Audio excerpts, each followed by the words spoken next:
Endodontic treatment of this calcified tooth number 30. And this patient, we could not bring the chair back all the way, so I pretty much did it while she was sitting in the dental chair. Extremely challenging, difficult periapical radiolucencies, as you can see, PFM crown, as I said, very calcified. And this is the post-op. Everything went really well. Look how long these roots are. 3 extremely calcified canals, and I worked my butt off for every half a millimeter, but we were able to gain patency on all canals. As you can see, everything went really well. We did all of this while the patient was pretty much sitting in the dental chair while I was trying to work under the microscope. But as you can see, everything went well. We temporized the tooth, and patient's going back to her dentist for the final and permanent restoration.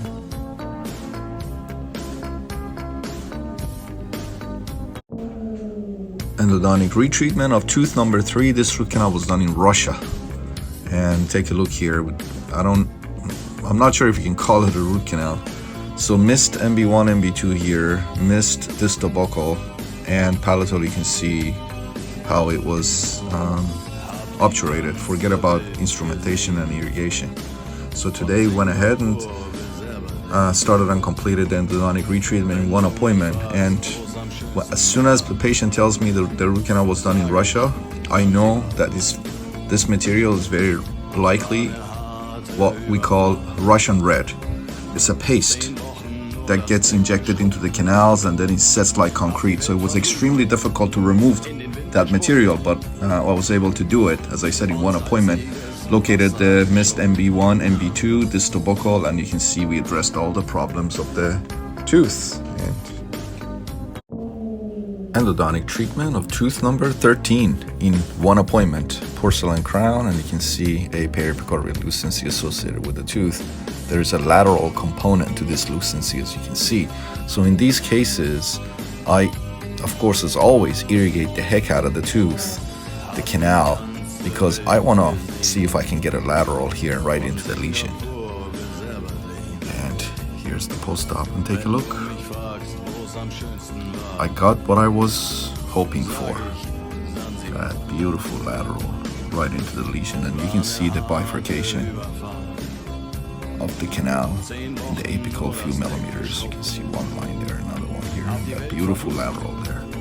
Everything went really well. We temporized the tooth and referred the patient back to her dentist for the permanent restoration.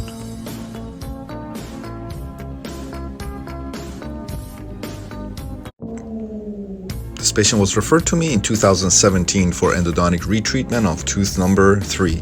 Root canal was done by the patient's general dentist about 2 years prior, so 2015. So as you can see, the crown, prefabricated metal post, and root canal that was done. And look at this very large periapical radiolucency associated with the mesial roots.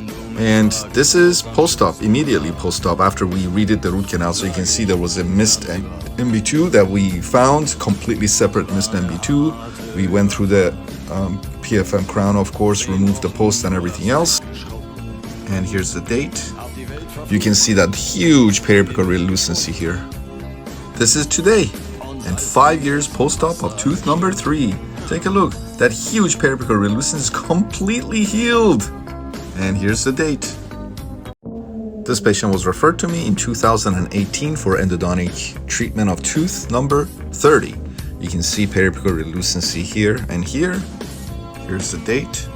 This is immediately after we did the root canal. You can see 4 root canal systems. So we went through the crown and did the root canal. And here's the date. And here's the 4-year post-op. 4 years later, patient came in today. So we took a PA of the tooth, and take a look here.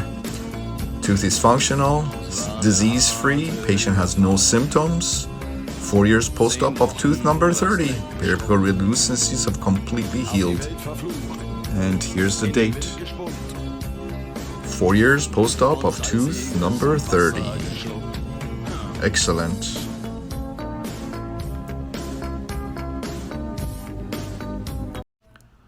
This patient was referred to me in 2020 for endodontic treatment of tooth number 13 and consultation of tooth number 14. We recommended endodontic treatment for tooth number 13. Tooth number 14, we diagnosed it as vertical root fracture and recommended that the patient extract it. Here's a perio probe going in about 12 millimeters in the mesial palatal of tooth number 14. And that's how we diagnosed the tooth as being a vertically root fracture and recommended extraction. We went ahead and did the root canal on tooth number 13, as you can see. And here's the date. Patient came back to me for another root canal. So we took a PA of tooth number 13 and take a look here. Now the tooth is crowned and it's doing beautifully. This is a 2-year post-op of tooth number 13. And here's the date.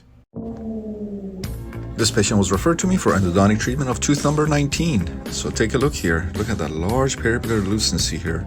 And look at that complex anatomy of the root canal system. And you can also see a small buccal parulus associated with the tooth. That's tooth number 19 right there. Composite restoration. And here's the post-op. Take a look here. Look at that complex root canal anatomy. 4 root canal systems, completely separate canals. Look at all of this anastomosis between the mesiobuccal and mesiolingual canals. Lateral here, anastomosis there. And look at this. Look at the curvature of the canals. Just a very complex root canal anatomy. 24 millimeter long roots on the mesial and 21 millimeter on the distal. Everything went really well. We temporized the tooth, referred the patient back to our dentist. Endodontic retreatment of tooth number 28. If you can even call this an endodontic treatment to begin with, that we had to redo it. Large prefabricated metal post, and take a look here. These are a couple of broken files here, and periapical radiolucency, of course. PFM crown. This is the post that we removed, went through the PFM crown and removed the post. And here's the post-op. Flushed out and removed the broken files and was able to go all the way to the end of the canal, 22 millimeters. And look at that beautiful loop right there. And something going on there. Looks like maybe a lateral there. Everything went really well.